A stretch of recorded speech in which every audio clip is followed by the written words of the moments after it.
Once upon a time there was a pretty fly. He had a pretty wife, this pretty fly. But one day she flew away, flew away. It is truly one of the most peculiar and ironic aspects of Laughton's reputation that he is now better known as the director of The Night of the Hunter than he is as an actor, which would be inconceivable to anybody in the 30s or 40s. He was truly one of the greatest screen actors who ever lived. Half of his films aren't available at the moment. No actor that I've met under the age of 35 knows who Charles Laughton was. And yet everybody knows The Night of the Hunter, directed by someone called Charles Laughton. I'm not sure he wouldn't have been happy with that. I think he thought it was the best of him. He was able, I think, Laughton, to evolve this absolute working method and his own vision with an extraordinary confidence. Quiet confidence based on humility to create this visionary film, truly visionary film. The Night of the Hunter, when it gets into its stride, it speaks a language which is all its own.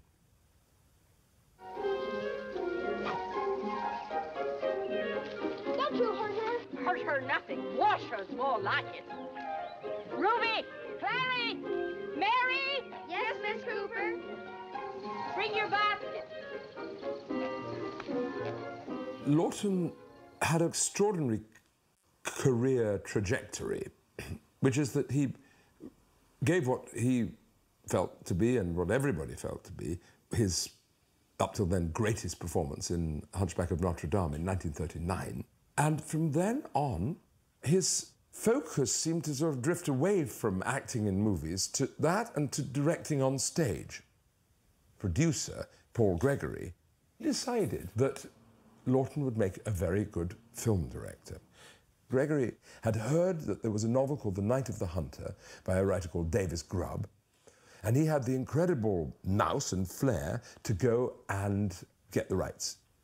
It is as if the novel had been written for Charles Laughton, because it concerned everything that inspired him. Here was Davis Grubb's book, which is full of incantatory rhythms and biblical overtones, and a kind of a homespun lyricism.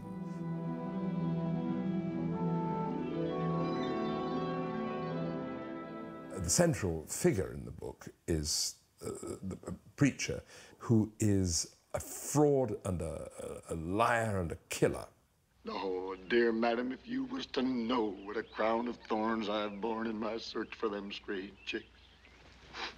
Laughton had led his whole life in the closet as a gay man and was terrified of being exposed as a gay man. He felt that the church embodied the very forces of oppression which had kept him there.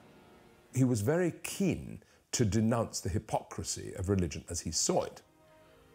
But also, it's a book of redemption. Laughton then commissioned a screenplay from James Agee, which seemed like an inspired idea. Agee wrote a wonderfully interesting, rich screenplay, which Laughton then edited and honed. Look at yourself. What do you see, girl? You see the body of a woman, the temple of creation and motherhood. You see the flesh of Eve that man since Adam has profaned. Laughton saw acting as a great art, and he believed passionately in the art of the cinema. He surrounded himself by a team who really shared his view about art and the way it's made. They were limited to some extent by budget. They had to shoot mostly in the studio. And where that would have been a terrible limitation for some people, Laughton and his designer and his cameraman immediately saw that they could do something fresh and visionary with that. Hush, little one, Hush, my little one, hush. Hilliard Brown, his designer, devised all kinds of fantastic trompe-l'oeil effects to create, for example, the A-frame, or the whole business of the stars. The star cloth was just bits of tinsel and little lights, and it almost looks like it, too. There are different styles within the film. There's this mode of high poetic intensity and expressionism with the foregrounded animals as you go up the river, and the little dwarf on a donkey who represents Preacher on the horizon. Then also you have the scenes which are slapstick comedy. They're almost Tom and Jerry, where Preacher tumbles down the stairs.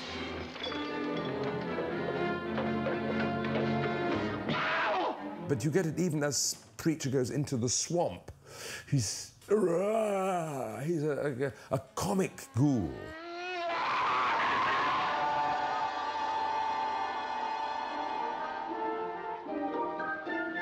Laughton saw this as a sort of a fairy story, and he always talked about it as a Mother Goose story. And he saw Rachel as Mother Goose, this good, strong, sturdy, sort of peasant woman. Many people insist that the film is very frightening. I've never found it so, and I don't think Laughton intended it to be so either. You know that good is going to triumph. There's no question about that at all.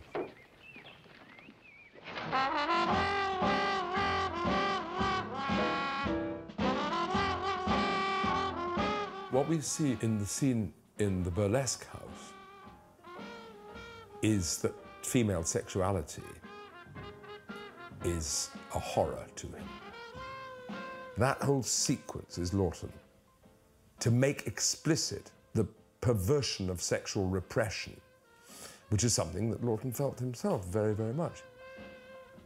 He had been a very sexually repressed man, and now, by the 1950s, he was a sexually insatiable man. But he knew that that was a perversion of how it all started out, which was a quest for love.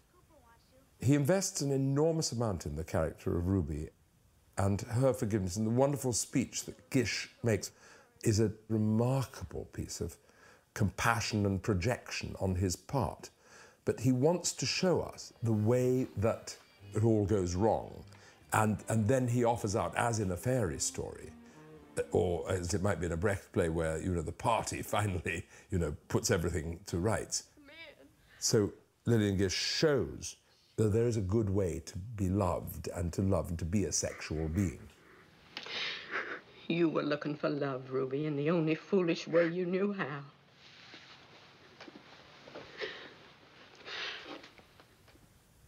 The atmosphere on the set, according to Lillian Gish, was absolutely one of intense satisfaction and happiness in the work. Everybody knew they were working on something quite wonderful. Laughton was more fulfilled, I think, than he'd been for years as an artist. And then the film was released. It was sort of taken to be a sort of a thriller of some sort. Most of the reviews kind of liked it, but kind of didn't think it was anything special. Hardly noticed at all what the things that the film is loved for now. The things like the river sequence, hardly even mentioned. The whole redemption theme was hardly discussed at all, and the film just kind of drizzled away. Laughton had been having back pain for a long time, and it was very, very exhausting for him. He was now really playing cameo parts in movies. He was giving fine performances all the way along the line, but nothing on the level of creativity that he'd brought to Quasimodo, for example, or Captain Bligh, or even Henry VIII, this extraordinary reimagining of himself. He was still the actor he always had been, but the outlets were less, and his health was was poor. And the end is very heartbreaking because there was no more talk of movies that he would direct. It was not a wonderful end, you know, by any means.